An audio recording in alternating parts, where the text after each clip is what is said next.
Lucas capítulo 9 del versículo 49 al capítulo 10, versículo 2. Dice así la palabra del Señor, Lucas capítulo 9, versículo 49 al capítulo 10, versículo 2. ¿Ya? Dice así la palabra del Señor. Maestro, vimos a alguien usar tu nombre para expulsar demonios, pero le dijimos que no lo hiciera porque no pertenece a nuestro grupo. Jesús le dijo, no lo detengan. Todo el que no está en contra de ustedes está a su favor. Cuando se acercaba el tiempo de ascender al cielo, Jesús salió con determinación hacia Jerusalén. Envió mensajeros por delante a una aldea de Samaria para que se hicieran los preparativos para su llegada. Pero los habitantes de la aldea no recibieron a Jesús porque iba camino de Jerusalén. Cuando Santiago y Juan vieron eso, le dijeron a Jesús, Señor, ¿quieres que hagamos bajar fuego del cielo para que los consuma? Entonces Jesús se volvió a ellos y los reprendió. Así que siguieron de largo hacia otro pueblo. Mientras caminaban, alguien le dijo a Jesús, te seguiré a cualquier lugar que vayas. Jesús le respondió, los zorros tienen cuevas donde vivir y los pájaros tienen nidos, pero el Hijo del Hombre no tiene ni siquiera un lugar donde recostar la cabeza. Dijo a otro, ven, sígueme. El hombre aceptó, pero le dijo, Señor, deja que primero regrese a casa y entierre a mi padre. Jesús le dijo, deja que los muertos espirituales entierren a sus propios muertos. Tú debes ir a predicar acerca del reino de Dios. Otro dijo, sí, Señor, te seguiré, pero primero deja que me despida de mi familia. Jesús le dijo, el que pone la mano en el arado y luego mira atrás, no es apto para el reino de Dios. Después, el Señor escogió a otros 72 discípulos y los envió de dos en dos delante de él a todas las ciudades y los lugares que tenía pensado visitar. Y les dio las siguientes instrucciones. La cosecha es grande, pero los obreros son pocos. Así que oren al Señor, que está a cargo de la cosecha. Pídanle que envíe más obreros a sus campos. Señor, tú eres Dios. Tú eres el Rey de Gloria. Y tú has estado, Señor, poderosamente guiando nuestras vidas y guiando nuestra existencia. Tú sabes y conoces cada corazón presente el día de hoy aquí, pero también aquellos que nos están escuchando vía online. Y Señor, yo te ruego en el nombre de Jesús que tu palabra poderosa pueda dar testimonio en sus corazones.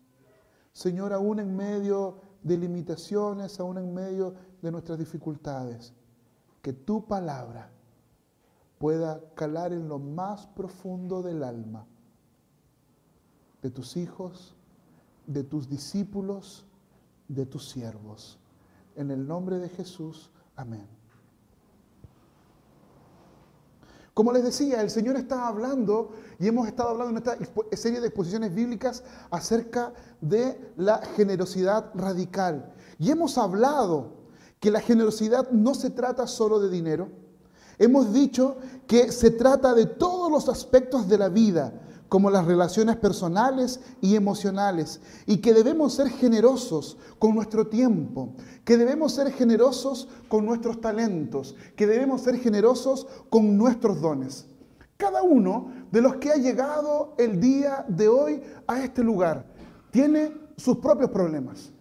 Cada uno de los que están aquí presentes tienen innúmeras o numerosas circunstancias de la vida y existencia.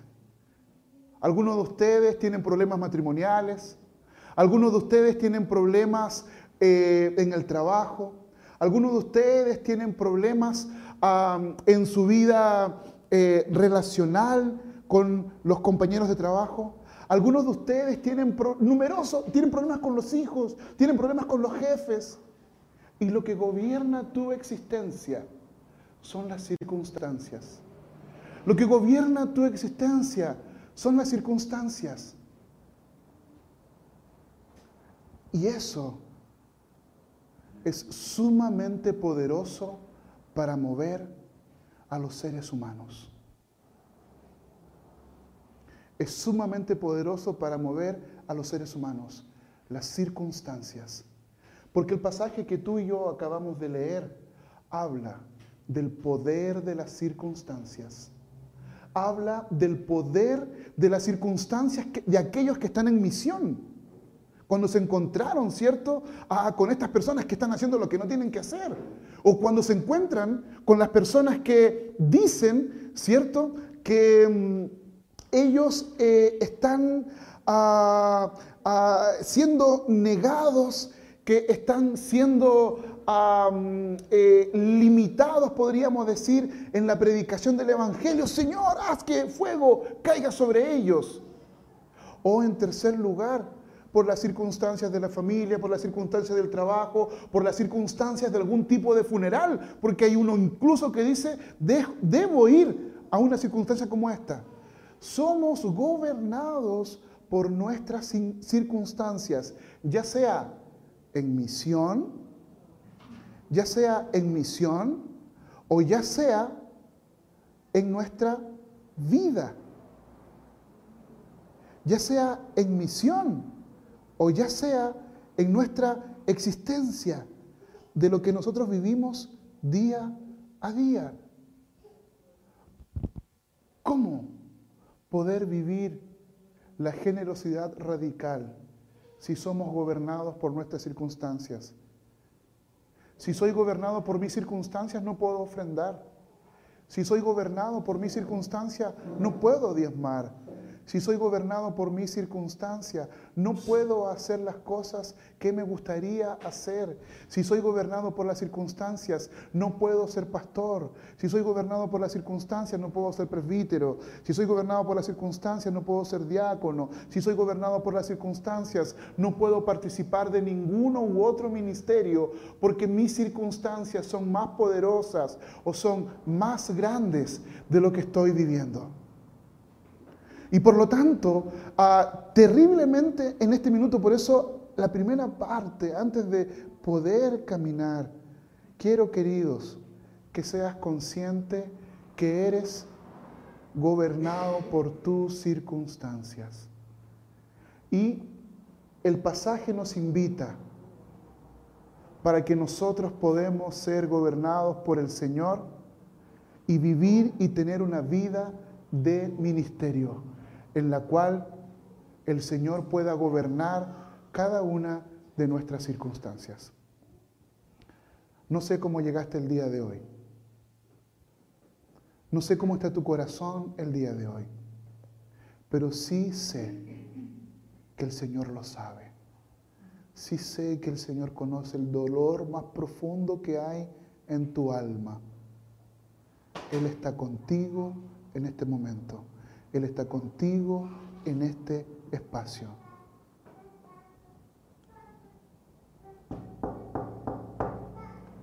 Golpeando a tu puerta para que tú permitas que Él sea el Señor de tus circunstancias. porque Él no la impondrá. Porque Jesucristo, el Dios encarnado, no es un dictador que impone sus normas, que impone sus reglas. Jesucristo, el Dios encarnado. Pueden sentarse aquí adelante, queridos. Pueden sentarse aquí adelantito y más. Los hermanos que están sentados a la orilla pueden correrse un poquitito más al lado para que los hermanos que ahí no encuentran asiento puedan sentarse. Eso. Y si hay un bolso sentado ahí al lado, dile: bolso, lo siento, no eres ser humano. Las sillas son para los seres humanos. Hay Biblias también, cuadernos, no sé qué cosa. Díganle a la Biblia: Biblia, yo te puedo sostener, ven conmigo. Y la Biblia va a saltar a tus brazos. Va a venir delante de ti. Gracias. El Señor no es un dictador. No es un dictador que va a imponer sus normas y leyes, teniendo todo el poder para hacerlo. Él quiere seducirte y con amor poder ver lo que estamos viendo el día de hoy. Entonces, querido, eso es lo que estamos buscando, poder hablar y conversar. Y lo primero que queremos hablar es sobre servir. Y el día de hoy vamos a empezar el sermón al revés. Comenzamos en Lucas 9:49 y terminamos en Lucas 10:2. Vamos a comenzar con Lucas 10:2, ¿ya? Y en Lucas 10:2 es el envío, ¿ya?, de 72 discípulos, ¿ya? Hay 72 discípulos que son enviados. El texto dice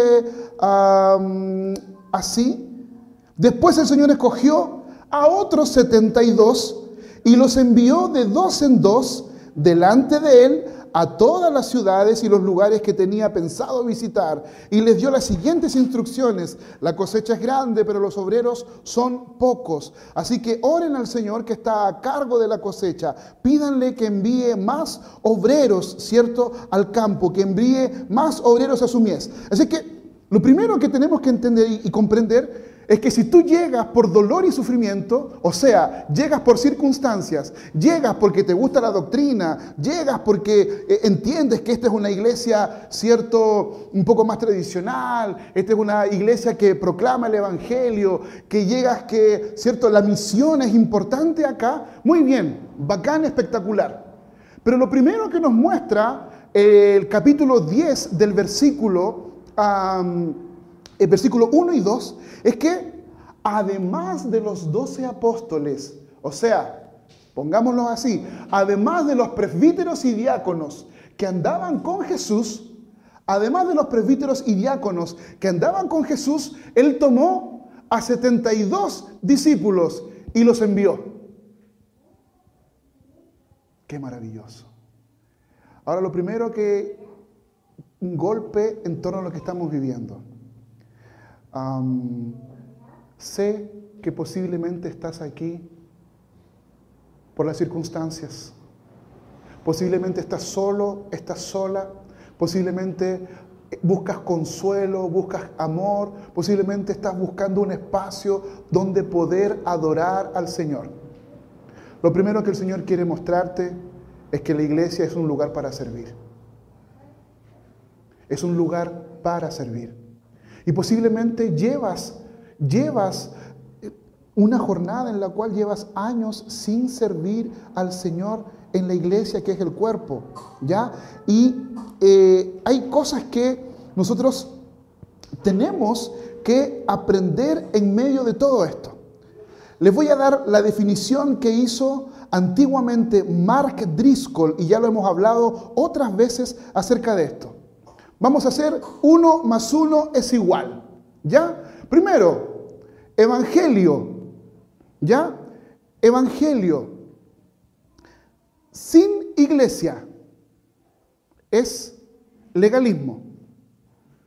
Evangelio sin evangelio sin iglesia es movimiento paraeclesiástico. Ustedes van a encontrar numerosos movimientos paraeclesiásticos, como el movimiento en el cual yo participo, Grupo Bíblico Universitario de Chile, o CIEE, o IFES Internacional. Es un grupo paraeclesiástico, no es una iglesia. Ellos tienen el evangelio, no tienen iglesia, eso es un ministerio para eclesiástico, para servir o para ayudar a la iglesia. No es una iglesia. Los movimientos no bautizan, los movimientos no dan Santa Cena. ¿Por qué? Porque eso es de la iglesia. Y así con cualquier tipo de movimiento para eclesiástico. Hoy día tenemos un movimiento invitado también. Evangelio, ya sin iglesia, movimiento para eclesiástico. Número dos. Iglesia, piensa en esto. Iglesia sin evangelio, liberalismo. Iglesia sin evangelio, liberalismo. Número 3, iglesia más evangelio, iglesia en misión integral. ¿Y qué significa esto?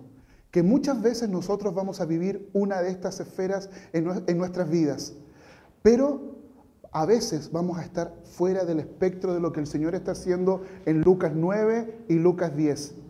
Es el cuerpo de Cristo moviéndose, es la iglesia moviéndose, enviándola ¿en dónde? A misión. Y esto es maravilloso porque el Señor Jesús, que habla de los 72 discípulos para llevar a cabo esta misión, este número es importante y nos debe llevar al Antiguo Testamento, nos debe llevar a Génesis capítulo 8, nos debe llevar a Génesis capítulo 9, nos debe llevar a Génesis capítulo 10, hasta Génesis capítulo 12. ¿Por qué? Porque el número 12 habla o simboliza la totalidad de las naciones, la totalidad del mundo que debe ser incluido. O sea, Jesucristo, el Dios encarnado, dice: voy a enviar a todo tipo de personas para que puedan evangelizar, para que puedan hacer misión en todo tipo de lugares.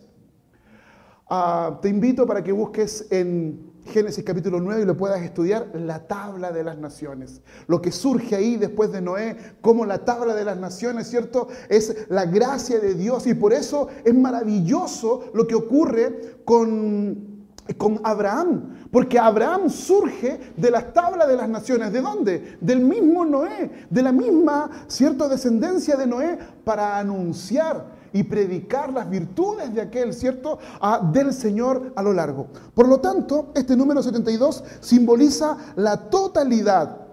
Y el día de hoy, más que nunca, como iglesia, lo que estamos viviendo, no únicamente queremos pensar en una misión en China, no únicamente en una misión, ¿cierto?, en otros países. Como iglesia, y el día de hoy reflexionamos de la inclusión dentro del mundo que estamos viviendo. Hace unos días atrás, dentro de la construcción, estamos trabajando porque nuestra iglesia es profundamente limitada y no incluye personas.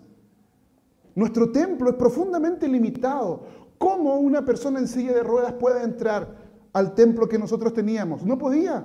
Un día una persona quiso ir al baño y no podía. Ni siquiera tenemos baño acceso universal, es lo que nosotros queremos hacer. Tenemos la visión, pero la estructura no nos acompaña y queremos movilizarnos. Entonces, no significa únicamente ir a predicar a China, significa predicar a todos.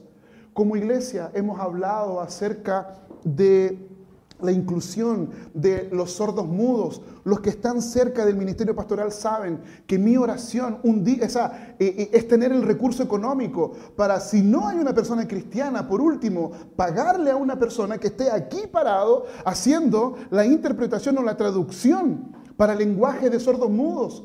Queremos colocar placas, queremos, de personas sordas, queremos colocar placas para las personas que son ciegas, que puedan leer y entender en qué lugar se encuentran.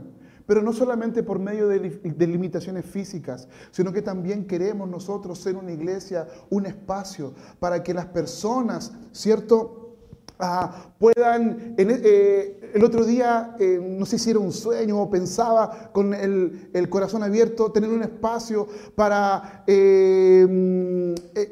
personas síndrome de Down que puedan trabajar y servir en la iglesia. Porque es como nosotros somos como iglesia, un lugar, y tenemos que caminar para incluir. ¿Y qué hemos hecho entonces con las personas TEA? Hemos hecho charlas, hemos estado tratando de ayudar para que la iglesia pueda comprender este mundo completamente diferente, ¿cierto? De las personas que tienen una condición completamente diferente a la nuestra. Por lo tanto, lo que el Señor Jesús está hablando aquí en Lucas capítulo 10, versículos 1 y 2, es poder incluir no solamente a todas las naciones, sino que a todo tipo de personas que puedan estar en nuestro espacio. Y saben, no es que la iglesia tanto tiene vocación para que los sordos vayan. No es que la iglesia tanto tiene vocación para que los ciegos vayan. No, esa debe ser vocación de todo el cuerpo, de toda la iglesia. Nosotros incluso estamos preocupados con la intermitencia de la luz que afecta a aquellas personas que son TEA y que tienen dificultad con la intermitencia de la luz, porque si ustedes no lo sabían, estos tubos afectan profundamente los colores, hermanos. Y eso significa estar dispuesto a servir, a servir. Por lo tanto, si llegaste a este espacio, este es un espacio para servir. ¿Por qué? Porque la misión implica salir de uno mismo. Misión significa que tengo que salir de mis propias circunstancias que me gobiernan. Misión significa salir de mi propio espacio de confort, salir de mí. Es por eso que en todo este trayecto que nosotros vemos, quien envía es el Señor Jesús, quien manda es el Señor Jesús en este espacio. Yo de verdad no podemos nosotros quedar, ¿cómo se llama? Únicamente pensando en la misión en algunos lugares o en algunos espacios lejanos. El Señor Jesús envía a predicar, envía a expulsar demonios, envía a sanar y curar a los enfermos. Por lo tanto, cuando nosotros hablamos de servir y de hacer misión, lo que el Señor Jesús está haciendo es que la predicación debe buscar persuadir la mente de las personas en todo espacio, en todo lugar, con la verdad del Evangelio. La expulsión de los demonios tiene que ver liberar al alma de aquellas cosas por las cuales tú y yo somos esclavizados. Y la curación de los enfermos, todo esto paréntesis, además de la realidad que esto presenta, y la curación de los enfermos representa atender las necesidades de aquellos que tienen un cuerpo o tienen cierto dolor en su propio espacio físico. O sea, predicar el Evangelio, expulsar demonios y curar el alma herida y servir a las personas en sus necesidades. Díganme si eso no es una integralidad total de la misión. Díganme si eso no es. Pero ¿sabes? Pasamos tan rápido y pensamos, sí, el Señor Jesús mandó. ¿Pero a qué mandó? Mandó no solamente a predicar, mandó a transformar los corazones por medio de la verdad del Evangelio. No solamente mandó, ¿cierto?, a sacar los demonios, que es curar el alma de las personas que están profundamente atormentadas, sino que también servir a aquellos que están adoloridos en sus propios cuerpos. El problema es que cuando estás orientado únicamente a la doctrina, a la ley, estas cosas no las ves. Y lo que yo les acabo de decir, y lo que yo les acabo de anunciar y mostrar, algunos de nosotros pastores somos tachados de comunistas, somos tachados de socialistas, porque hablamos de la integralidad de la misión que aquí está apareciendo. Porque el Evangelio, predicar y anunciar, cuando el Señor lo enseñó, lo mostró, no fue únicamente con una cara. Tienes que mirar al Evangelio como una moneda. En una cara está la predicación del Evangelio. Y en la otra cara está la acción de la iglesia como cuerpo de Cristo para curar el alma, para servir a aquellos necesitados. No podemos predicar el Evangelio sin curar las almas. no podemos predicar el Evangelio si las personas no están siendo servidas y atendidas en sus necesidades. Es por eso que cuando una iglesia que dice que vive el Evangelio y solamente tiene un discurso teológico, eso es ser sin forma. Porque el Evangelio total contempla el anuncio de esto. ¿Y esto qué significa? ¿Esto qué tiene que ver conmigo? ¿Esto qué tiene que ver contigo? Todo esto que te estoy diciendo tiene que ver porque llegaste a un cuerpo, a una iglesia para servir.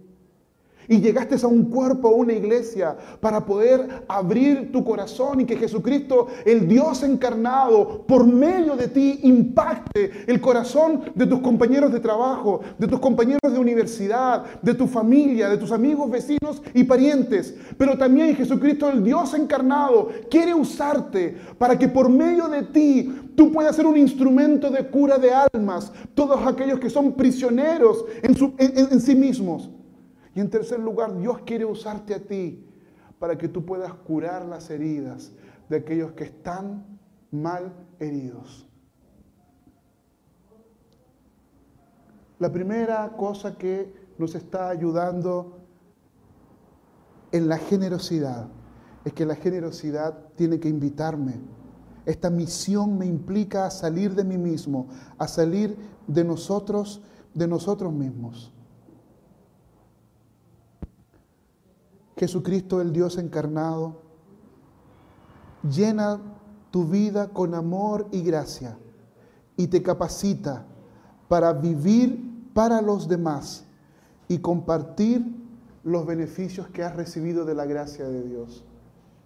Hay compañeros de trabajo que no conocen de la gracia de Dios y que necesitan escuchar del amor de Dios. Y Dios quiere usarte a ti. Dios te envía a ti. En segundo lugar, tienes compañeros de trabajo que están profundamente encarcelados por demonios que tienen cadenas en el alma. Y Dios quiere usarte a ti para llevar palabra de consuelo, palabra de libertad a aquellos que están presos en sus almas. Y en tercer lugar, Dios quiere usarte a ti para también ser un instrumento de gracia y ayudar en las necesidades de otros. Imagina un jardín. Puedes pasar a la que dice en el jardín de la misión. Imagínate un jardín lleno de diferentes tipos de flores y plantas, cada una con sus propios colores, cada flor con su propio tamaño, con su propio aroma. En medio del jardín hay un manantial del cual brota agua cristalina y fresca. Este manantial representa a Jesús, que llena a cada planta, que llena a cada flor con vida, con vitalidad. Las flores y las plantas del jardín representan a los diferentes tipos de discípulos y cristianos, cada uno con sus propias experiencias, cada uno con sus dones especiales. Al recibir el agua del manantial, las flores y plantas comienzan a crecer, comienzan a florecer, mostrando la belleza que tienen para poder ofrecer al mundo. En la ilustración que estamos viendo, algunas flores son más altas y fuertes, representando a aquellos cristianos que quizás se dedican a predicar, a persuadir a otros con la verdad del Evangelio. Otros están expulsando, es cierto, por medio de su sabor, por medio de su aroma, expulsando ciertas plagas que podrían representar los demonios, ¿cierto? Aquellos que trabajan para liberar a aquellas personas de sus cargas emocionales y espirituales. Pero también hay flores con las manos extendidas hacia los demás, mostrando el acto de curar y atender a los enfermos, demostrando que como cristianos podemos dedicarnos a cuidar a las necesidades físicas de aquellos que están sufriendo. En el centro del jardín hay una placa grande que dice: enviados en misión, para resaltar que cada una de las flores o que cada uno de los cristianos está llamado a salir de sí mismo para vivir para los demás. Estamos en el jardín de Dios, estamos en el jardín de Jesús, Posiblemente eres una flor más fuerte, más vigorosa que otras. O posiblemente eres una flor más pequeña, como las que conocemos con mi esposa, que existen plantas que de manera natural eliminan las plagas. Y teniendo esas plantitas en tu jardín, vas a liberarla de las plagas. Y Dios te va a querer utilizar como un instrumento por medio de tus dones y de tus talentos. Pero al mismo tiempo quizás eres una plantita que está con las manos extendidas para decirle al mundo que puedes servir con aquello que Dios te ha dado. En segundo lugar, vemos en este pasaje, volviendo y avanzando, a la generosidad radical dentro del discipulado. La generosidad radical dentro del discipulado. Ahora, lo primero que tenemos que comprender, que justamente para poder comprender la generosidad radical necesitamos un fundamento. Y el fundamento se da aquí, en este espacio, en el espacio de discipulado. Y por lo tanto, Lucas, ya desde el capítulo 9, del versículo 49 hasta el último versículo, encontramos justamente este espacio de discipulado. Jesús, cumpliendo, ¿cierto?, el formato de los rabinos de aquella época con sus seguidores, en este formato que se llama peripatético. ¿Ya? Eso es lo que hacía Jesucristo. Él hacía un peripateo, ¿ya? Caminar, y sus discípulos estaban alrededor de él. Y en esta forma peripatética, él estaba predicando, sanando y sirviendo. Y Jesús está yendo ¿a dónde? A Jerusalén, para poder servir, y se encuentra. Entonces, él está con sus discípulos. Y por lo tanto, lo que quiero que analicemos ahora sea justamente este espacio donde nosotros vimos ¿qué cosa? Desde el versículo 49, el Señor Jesús, ¿cierto?, invitando ellos viendo, los discípulos, a una persona que expulsa demonios, a personas, ¿cierto?, que rechazan el evangelio, ven, ¿cierto?, que son rechazados en una ciudad, pero también ven el discipulado en este trayecto, podríamos decir, aquellos que sus circunstancias hacen que puedan negar el camino y esta jornada de discipulado. Entonces, en el discipulado, el fundamento, antes de poder dar generosamente, de manera radical a los demás, lo que nosotros vemos es que es esencial para esto, que te entregues por completo a Jesús. Es esencial entregarse por completo a Jesús. ¿Y qué es lo que nosotros entendemos en nuestro pasaje? Sugiere que el discipulado que es genuino, un discipulado que es real, necesita de personas que estén en una relación profunda y comprometida con Cristo, lo cual va a establecer cimientos para ser generosos con los demás. El día viernes me tocó hacer la clase a los chiquillos de Oasis Teens.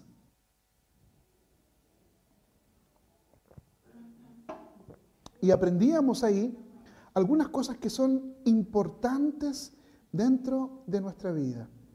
Y aprendíamos el concepto de yo siempre tengo la razón. Y una de las primeras formas de discipulado, yo siempre tengo la razón, es que en este minuto muchos de ustedes pueden estar pensando: ¿cómo puedo ser discípulo? ¿Cómo puedo ser un discípulo de verdad? ¿Cómo puedo ser un discípulo de verdad? O, a la luz de lo que yo acabo de decir, algunos de ustedes pueden estar diciendo: me queda caleta, no alcanzo a ser un discípulo. Y ya desecharon esa opción. Posible algunos de ustedes dicen: el discipulado que Jesús está hablando y del cual el pastor está diciendo no es para mí, no me alcanza, yo no consigo esto. Y es por eso que debemos entregar el fundamento. El fundamento es: ¿cuánto estás dispuesto o dispuesta a relacionarte con Jesús. Observa, no estoy preguntando doctrina. No estoy preguntando que te sepas la confesión de fe de Westminster, ¿cierto? Catecismo mayor, catecismo menor. No. Estoy hablando de una relación profunda con Jesús. Porque la gente que está allá afuera no necesita el elemento doctrinal. Necesitan la buena noticia del Evangelio. Necesitan la buena noticia de que su alma puede ser restaurada. Necesitan la noticia de que su vida puede ser transformada sirviendo a otros. Porque podemos transformarnos en personas que tenemos conocimiento de toda la doctrina, o al revés también, de todos los versículos bíblicos, y no poder ser un discípulo del Señor que tiene una relación con Él. Yo te lo voy a decir. Juan capítulo 4. Jesús iba con sus discípulos y mientras iba con sus discípulos les dijo, vayan a preparar algunas cosas, yo tengo que ir al pozo. Y en ese pozo, justo al mediodía, se encuentra a una mujer samaritana, que ustedes conocen la historia, una mujer que fue en el horario en el que nadie iba, lleno de calor, él le pide agua y tienen una conversación ahí. Y Jesucristo, el Dios encarnado, se encuentra con una mujer y él no le habla de las tremendas enseñanzas, no le habla, ¿cierto?, de los principios de la Torá. Le habla que si ella de verdad tuviera sed y bebiera de él, ella saciaría la sed de su existencia. ¿Y sabes qué hizo esta mujer? Cuando el Señor Jesús le dijo, anda y cuenta a tu marido. Y porque el que tienes ahora no es tu marido. Y ella se vuelve loca y sale de inmediato. ¿Sabes lo que ella comienza a hacer? Después del primer encuentro con Jesús, le dice, he tenido un encuentro que ha transformado mi vida y quiero que ustedes lo conozcan. 5, 10, 15, 25, 30 años de un encuentro con Jesús y a veces nunca hemos salido a compartir estas buenas con nuestros amigos, vecinos y parientes, porque nos hemos preocupado de decir, necesito conocer, necesito saber. Y eso es, necesito tener el control. Porque si yo tengo el control de todo el conocimiento, de todas las doctrinas, si yo tengo control de todos los versículos, entonces podré ser un buen discípulo. No. Ella fue una buena discípula y acababa de tener un encuentro con Jesús.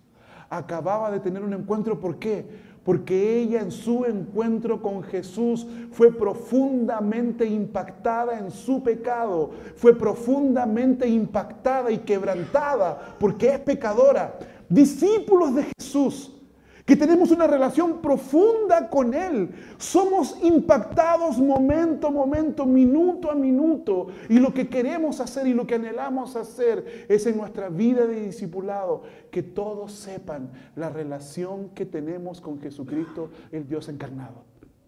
Por lo tanto, si en medio de esto nosotros vemos esto, es porque el desafío del discipulado nos invita en primer lugar a tener una relación profunda con Jesús.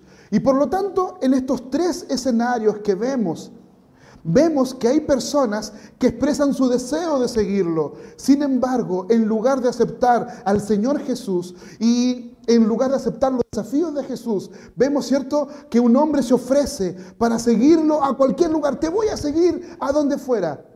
Pero Jesús le dice, cuidado, misión implica sufrimiento y sacrificio. Si quieres ser un discípulo, vas a sufrir y vas a tener que sacrificarte. Estos desafíos destacan entonces que el discipulado verdadero no es fácil, no es superficial, sino que implica un compromiso total y una comprensión profunda de las implicaciones. La semana pasada, el día viernes, el día sábado y el día domingo, tuvimos un espacio aquí donde pudimos ser visitados y tener asamblea del presbiterio. Y yo gozosamente pude ver a toda la iglesia, a muchos hermanos trabajando, muchos hermanos sirviendo.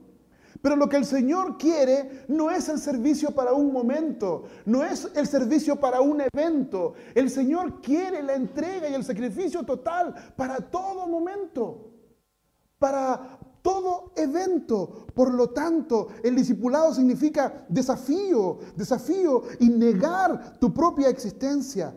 Pero también vemos que hay personas que pusieron primero a la familia. En dos de los casos Jesús aborda la cuestión de la familia. En esa sociedad patriarcal donde la familia tenía un papel fundamental, Jesús va a sorprender al decir que seguirlo no puede quedar condicionado a asuntos familiares. No puedo servirte, Señor, no puedo seguirte porque tengo este problema en mi familia. No puedo seguirte porque tengo esta dificultad, porque tengo este problema, tengo este pariente enfermo, tengo No.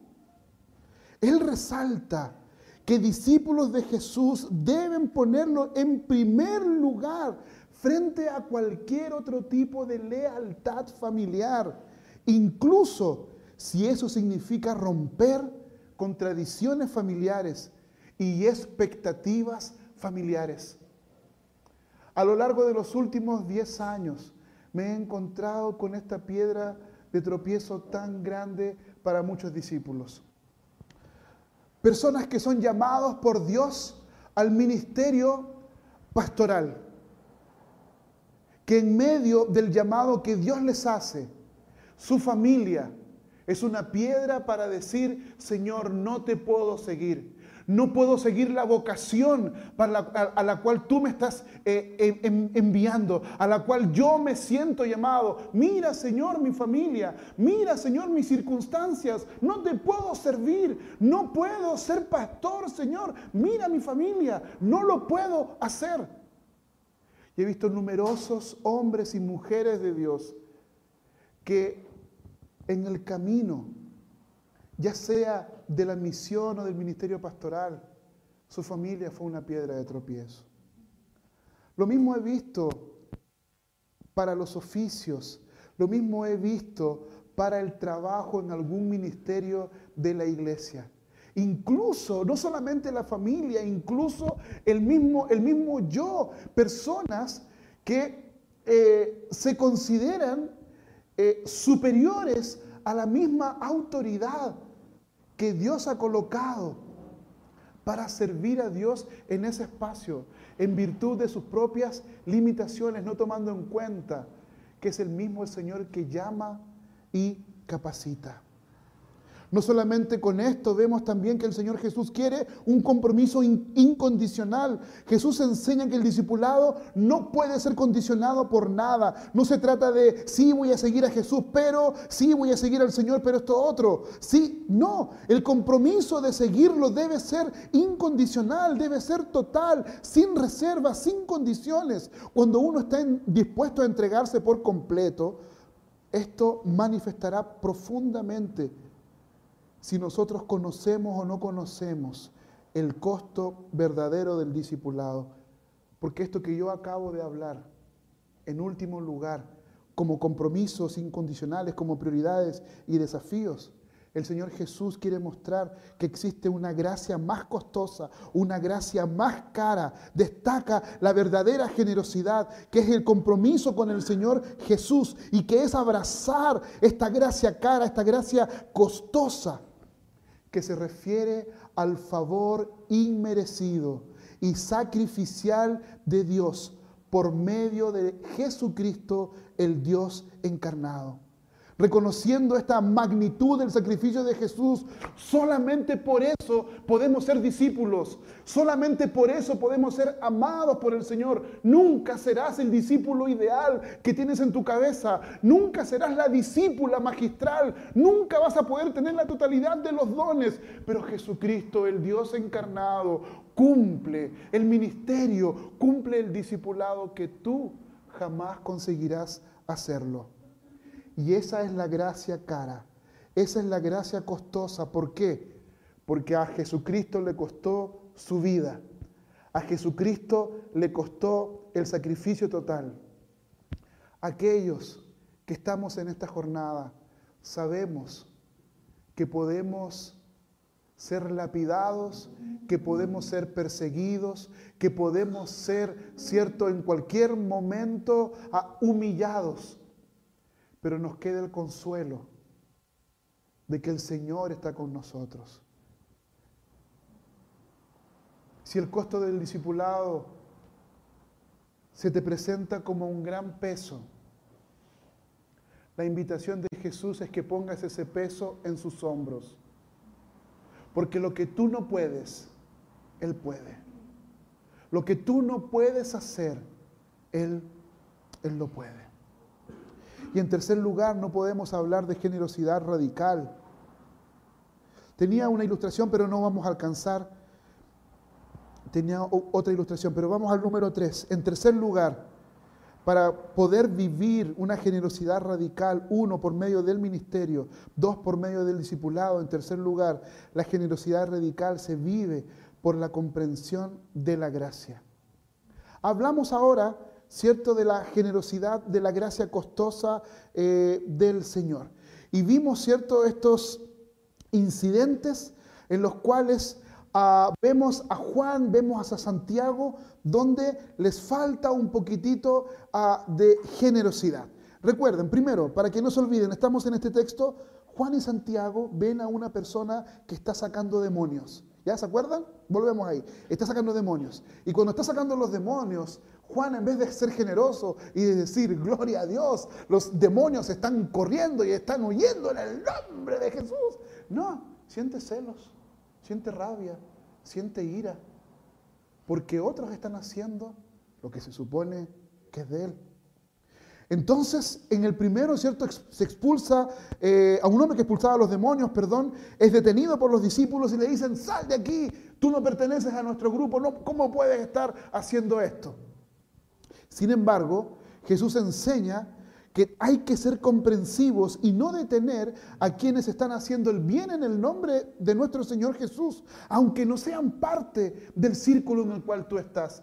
Tú debes tener amigos, vecinos, parientes, y te has transformado en la figura apologética, porque sientes que Dios te transformó en el apologeta de la existencia o del Evangelio. Y en tu casa, con amigos, vecinos y parientes, en tu trabajo o en la universidad, te transformas en este apologeta que quiere enseñarles a todos cuál es la verdad. Quiere decirle quién está equivocado, quién no está equivocado.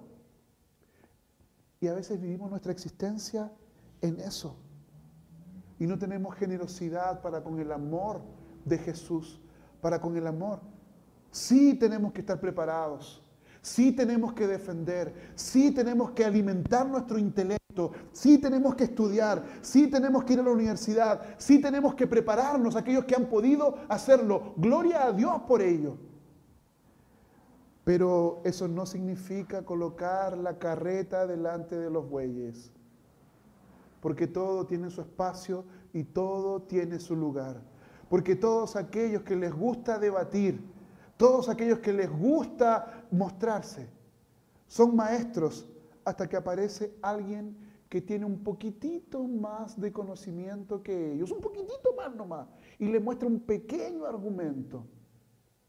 Salomón va a decir que si tu vida está metida y sometida a esto es vanidad. Porque no has encontrado el verdadero sentido de la existencia, el verdadero sentido de la gracia de Dios. Y por lo tanto, Dios te entregó a ti dones, Dios te capacitó en áreas. Hay gente que está a tu alrededor que quizás está sirviendo a Dios, no como a ti te gustaría. Sé generoso, porque aquellas personas también tienen la gracia del Señor y lo están haciendo de una manera diferente quizás a la tuya. Pero no impidas que la gracia de Dios que otros están derramando, que les llegó por regalo, por gracia, no seas una piedra de tropiezo para impedir que otros derramen la gracia del Señor en la vida de otras personas. Es lo que tenemos acá. Al mismo tiempo, nos encontramos con este cierto rechazo dentro de una aldea samaritana. Cuando Jesús habla, ¿cierto?, a sus discípulos, ellos van a esta aldea samaritana, en esta aldea son rechazados y esto los enfurece, esto les da rabia. Y dice: Señor Jesús, queremos pedirte permiso para que en el nombre del Señor pueda caer fuego del cielo y los consuma a todos. Así que imagínense ese momento, ¿cierto? Ellos estaban ahí furiosos recordando Elías, cuando Elías tenía ahí, ¿cierto?, el altar donde le puso agua, lleno de agua, y dijeron: este es nuestro momento. Vamos ahí en ese lugar, Señor. Podemos hacer que caiga fuego del cielo. Y el Señor le dice: oye, paren un poquitito. ¿Qué onda ustedes? ¿Qué onda esa actitud de venganza en contra de aquellos que los han rechazado? ¿Por qué? Porque el Señor Jesús vino a llevar el juicio. Él vino a llevar el juicio.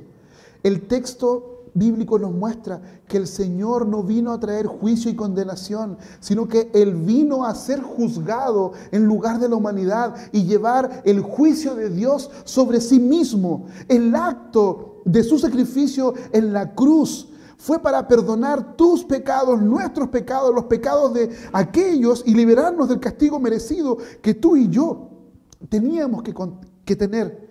Y esto contrasta la actitud de los discípulos, quienes deseaban venganza contra aquellos que los estaban echando, contra aquellos que los estaban expulsando. En medio del rechazo, el Señor Jesús pone un freno y Él muestra que Él es el que va a llevar el juicio. Y al mismo tiempo, el Señor Jesús habla y muestra de la entrega total del discipulado. ¿Por qué? Porque ser discípulo implica una entrega radical, una entrega subversiva que pone a Jesús por encima de cualquier cosa, que lo pone por encima de la familia, que lo pone por encima del dinero, que lo pone por encima del poder. Y este es un llamado de compasión a no buscar venganza, a no buscar condenación para otros. La gracia de Dios nos libera, la gracia de Dios nos capacita a aquellos que somos discípulos, a aquellos que somos seguidores de Jesús, para amar y servir a los demás. Y esto lo podemos hacer únicamente con el primer punto que hablamos acerca del discipulado, una relación de intimidad. El Señor quiere invitarte y quiere alentarte a no tener miedo de la obra de Jesús. Él conoce tus necesidades. Él es tu consejero sabio, Él es tu consejero compasivo. Él sabe que todos necesitamos corrección, que todos necesitamos apoyo, que todos necesitamos consuelo. La generosidad radical se da cuando vivo el ministerio pleno al cual el Señor me ha llamado, cuando vivo el discipulado y cuando vivo la gracia totalmente en ese espacio. Quiero invitarte en esta oración y decirle: Señor, cierra tus ojos. Señor, enséñame la generosidad radical por medio de una vida de discipulado, por medio de una vida de servicio, por medio de una vida que conoce tu gracia.